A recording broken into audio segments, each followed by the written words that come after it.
Oliko se nyt tässä?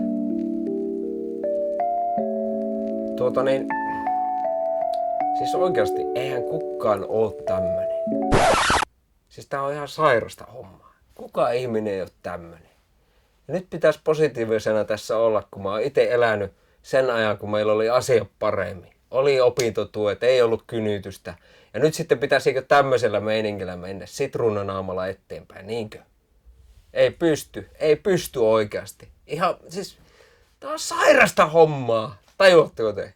En mä pysty tämmöiseen. Nyt tarvitaan vihasta asennetta ja nyt on aika äänestää semmosia ehokkaita, jotka oikeasti on käynyt samassa liemessä kuin teki. Kiitos.